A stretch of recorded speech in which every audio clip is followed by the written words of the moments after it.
Robert Bissell's art. It's actually it's a storybook. We're trying to give it another layer of meaning beyond just being a catalog of work. So the hero pieces will continue and have another one that I think will become a print soon, but they're going to be very small editions and want to keep it very exclusive. They're signed on the back, not on the front. They're framed differently, and as I said earlier, I think they can appeal to a different We kind sort of of person. carry on that theme of having just like a large animal, and the butterfly is sort of the counterbalance. I don't know what's happening with the butterflies. Yeah. They seem There's a lot of butterflies right now, and I think I'm not doing butterflies for a little bit, and then they'll probably come back in again. It's the same old thing. Like I was saying earlier, if people are coming back and they're seeing too much of a good thing all the time, it's going to get old and stale, and people are going to wonder, well, doesn't he ever do anything different? So, I do not want to put myself in the position of a lot of other artists, some I know, some I don't, who are unable to develop and grow and show new things. So, I'm taking small steps, but trying to just change things a little bit. I like the ones that seem to have the little stories, like the rabbits going off in different directions.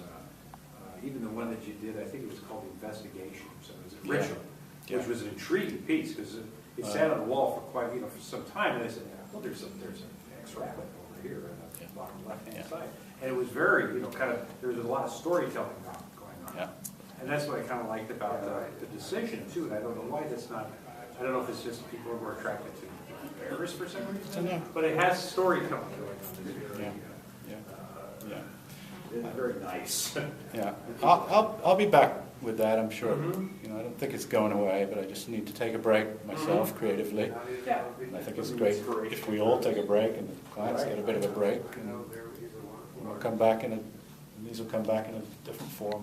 I represent an artist that used to do blue bottoms in his paintings, and if he didn't do a blue bottom in the painting, people went crazy. He said, I'm stuck with blue bottoms, I can't get away from it. Yeah, Those are the most beautiful flowers. Oh yeah, they're wonderful. They're from Texas.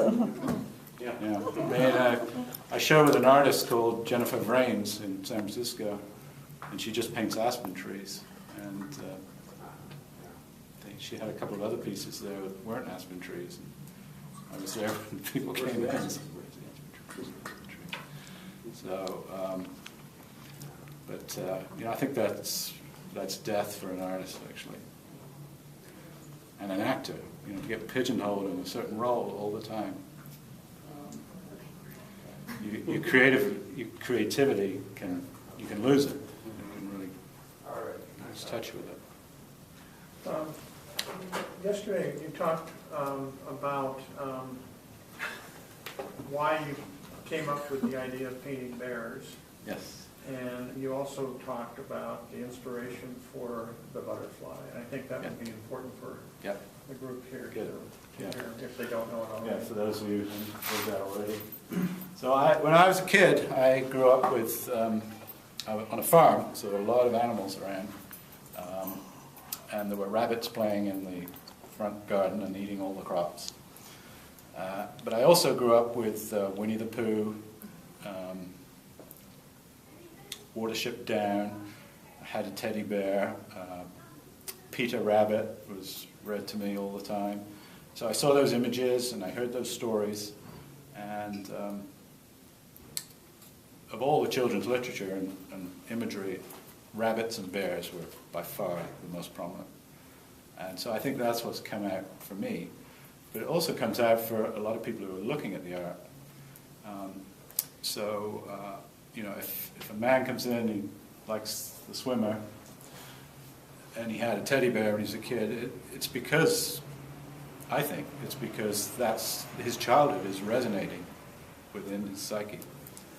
And that's sort of the secret to what puts smiles on people's faces, and you get somewhat emotional sometimes. So that's why I tend to gravitate towards those animals. But I'm starting to understand elephants now and monkeys, and I think those animals will grow and have more of them in the future. Didn't you also talk about the bear being almost a human form in your opinion? Yeah. So, and the other reason I think the bears are important is because they probably have, if you take the apes away, the most anthropomorphic qualities of all the animals. They stand on 2 feet. Their noses look like my dog. I use my dog as a model. And I think we just identify with them in a deep, amusing, cartoonish, totemish way. All these things. So they work as a device for me as an artist to communicate human qualities and concerns and values. The butterflies that started coming in with the embrace, and that painting, I don't know how that painting came about with the first embrace with the spiral butterflies. But I drew it one day and it turned into a painting, and then it became 3 different embrace paintings, which people are still drawn to. And the butterflies I used in other works, and I'm continuing to do that.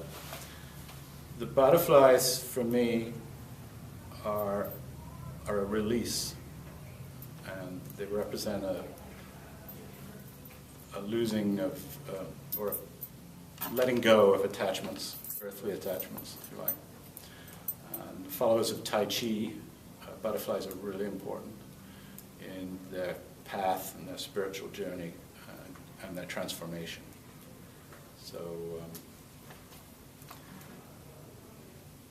I think again that there's some deep archetype there that people identify with too.